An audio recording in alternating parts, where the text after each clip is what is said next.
मित्रों, अभी हम लोग हैं ऐसे मोमेंट पे जिसको हिस्टोरिकल पे बहुत ज़्यादा मान्यता दी गई है।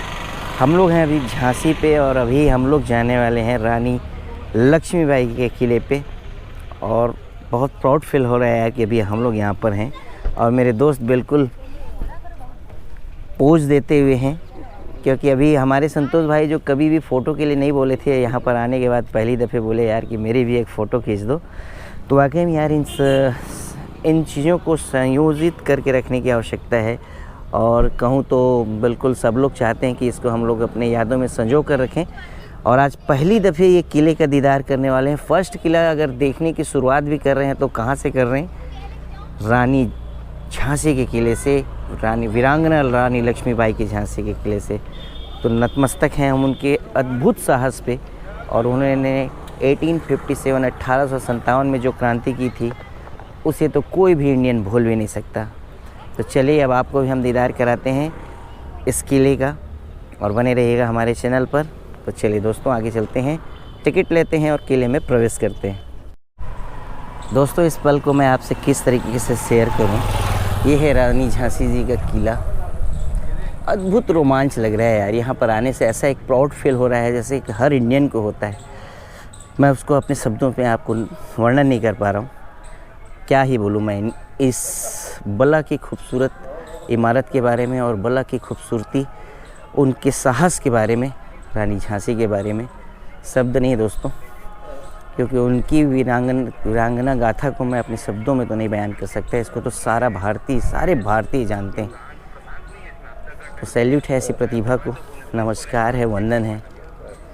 और आप भी मुआयना कीजिए उस संरचना का, 1857 की उस क्रांति के बारे में आप सोचिए। और मैं भी आपको आगे वो जगह भी दिखाऊंगा जहाँ से रानी झांसी अपने बेटे को बांध करके किले से छलांग लगाई थी। तो चलिए अंदर प्रवेश करते हैं। यहाँ पर से टिकट लेनी पड़ती है। और चलिए मैं आपको बता देता हूँ कि यहाँ पर टिकट का क्या चार्ज है। ज़्यादा कुछ नहीं दोस्तों, भारतीय रुपए में 25 और विदेशियों के लिए 300 रुपये। टाइमिंग है सनराइज से सनसेट तक का। दोस्तों, हम लोग किले के अंदर आ गए हैं और यहाँ पर वो चीज़ें लिखी हुई हैं झांसी की रानी के बारे में। कवित्री श्रीमती सुभद्रा कुमारी चौहान ने लिखी थी। खूब लड़ी मर्दानी वह तो झांसी वाली रानी थी, सिंहासन हिल उठे राजवंशों ने भ्रकुटित दानी थी, बूढ़े भारत में फिर से आई नई जवानी थी, गुम हुई आज़ादी की कीमत सब ने पहचानी थी, दूर भंगी को करने की सब ने मन में ठानी थी। तो ये दोस्त, ये अब वो सुंदर मोमेंट पे हम लोग आ गए हैं और अभी हम लोग और देखते हैं और वो कड़क बिजली तोप के पास चलते हैं, आपको दिखाते हैं। 2 मिनट यार। ये दोस्त हम लोग उस समय खूब मस्ती किए थे। यहाँ पर एक कड़क बिजली तोप, इससे ही रानी लक्ष्मीबाई के जो वीर सैनिक हुआ करते थे उन्होंने अंग्रेज़ों के छक्के छुड़ा दिए थे।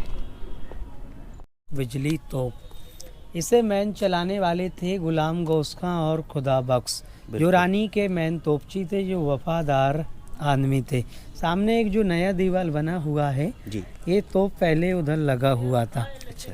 एक सिटी के बाहर कैमासन देवी का मंदिर है, जहाँ पे रानी नेत्र पूजा करने उस समय डेली जाती थी। तो रानी का एक देवर था दूराजी राव, जो अंग्रेजों से मिल गया था। उसने पहले ही कह रखा था जब आप आना तो मंदिर के पीछे आप घेरा डाल लेना। रानी के पास आए रानी के वफादार तोपची कि रानी साहिबा ये तोप चलाएं कि नहीं। रानी ने तोप चलाने से मना किया था। उनने सोचा अगर ये तोप चलेगी तो मंदिर टूट जाएगा। बिल्कुल। अंग्रेजों ने उधर से अटैक किया, जो आके गोला उस दीवार में लगा था। जी जी। दीवार गिर गया और तीनों मारे गए। अच्छा। गुलाम गौस खां, खुदा बख्श और मोती बाई। उनका समाधि रानी ने अंदर बनवाया है। ये तोप उधर से उठा के आर्मी वालों ने इधर रखा है। तोप के अंदर ये गोला लगा, ये ओरिजिनल है। चलिए हम देखते हैं उसको। जो आप देख रहे हैं ये अंग्रेज़ों के ज़माने की मशीन गन है। मशीन गन अंग्रेज़ लोग 12 लेके आए थे, जिसमें से 2 ख़राब हो गई थी। हमारे गाइड साहब ने बताया है उसमें से 2 ख़राब हो गई, जो यहीं उन लोग छोड़ कर चले गए और इसे पैर से चलाया करते थे। तो उस ज़माने की मशीन गन का आप दीदार कीजिए। ये है भाई मशीन गन। और इसकी रेंज 1200, 1500 और 800 मीटर थी, ऐसा हमारे गाइड साहब बता रहे हैं। तो ये है भाई एक दूसरी मशीन गन, चौरसिया जी फिल्मा रहे हैं उनको। तो ये है भाई दूसरी मशीन गन। ये देखो ये चर्च हमारे के गाइड बगल में साहब। येलो बिल्डिंग है तो ये वो एक पीली बिल्डिंग जो दिख रही है, गाइड साहब ने बताया कि वहाँ पर रानी लक्ष्मीबाई अपने पति के मृत्यु उपरांत वहाँ पर रहती थी। वो भी 4 फ्लोर का था और जस्ट बगल में एक चर्च दिख रहा है। उनका कहना ये था कि ये चर्च से ऊंची हो गई थी, इसलिए अंग्रेज़ों ने 2 फ्लोर उसके गिरा दिए। उनका मानना था कि चर्च से ऊंची बिल्डिंग नहीं होनी चाहिए। और ये उसका मुख्य दरवाज़ा है दोस्तों। क्या तो लग रहा है। निकाला था कि दोनों गेट बंद हो जाएंगे हाँ, तो इंडियन जैक बनेगा। अच्छा, इंडियन जैक मतलब इंग्लैंड का झंडा। झंडा। ये रिपीट से। सामने 2 तोपें सलामी तोप थी, इनमें बारूद भर के सिर्फ सलामी देते थे। अच्छा, जो आने वाले मेहमान होते थे। मेहमान हैं या कोई उनके खास हैं, जी जी। उनमें सलामी होता था हाँ ऊपर तो झांसी लोगों को मालूम पड़ जाता था तो कोई उनका राजा का खास आया है आया है। जितने नीचे कमरे हैं सब सोल्जर्स रूम है। ये सारी। जैसे वो ईंट का है जो काम ऊपर, हाँ हाँ वो अंग्रेजों का है। हाँ हाँ। उसके बगल में सीमेंट का है, वो आर्मी का है। एक एक मिनट चूना, ये पत्थर का, ये रानी का है।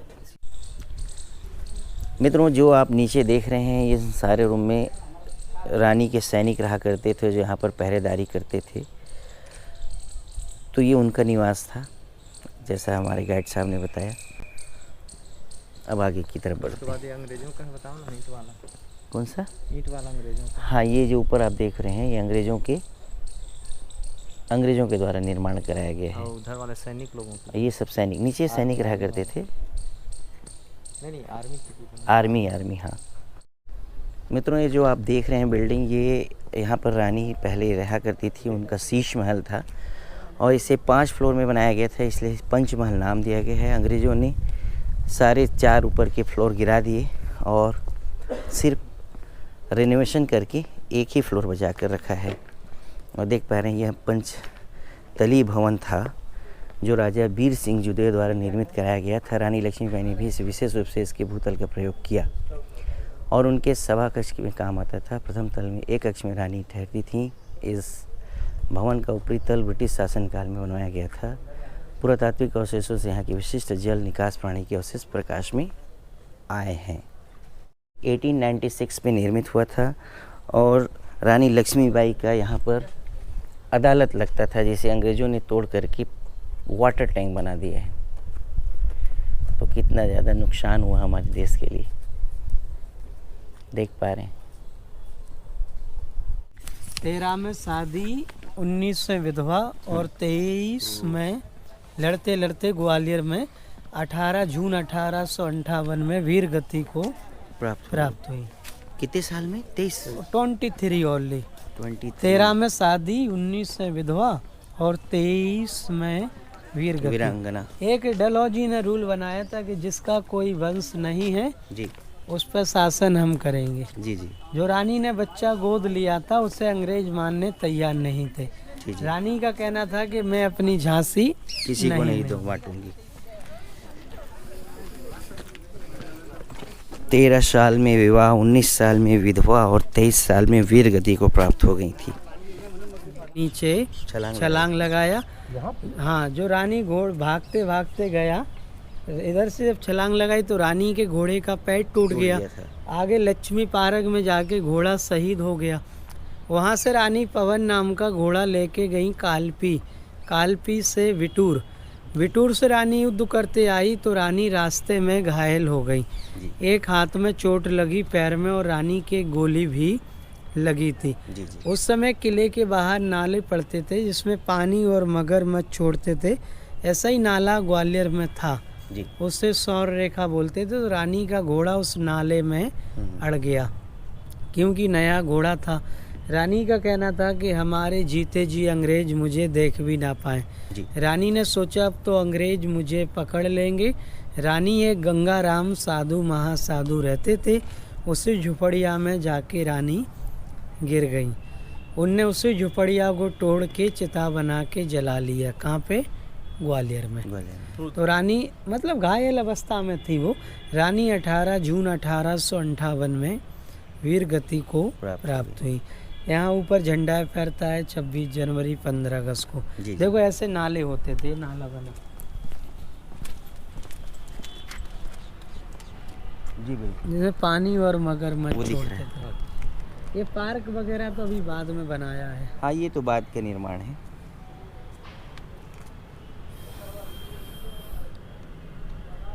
पूरी सिटी देखिए झांसी, बहुत बड़ी सिटी है। चारों साइड है वो तो। भी बिल्कुल। अभी तो आप इधर भी अपन जाएंगे तो आगे भी दिखेगी।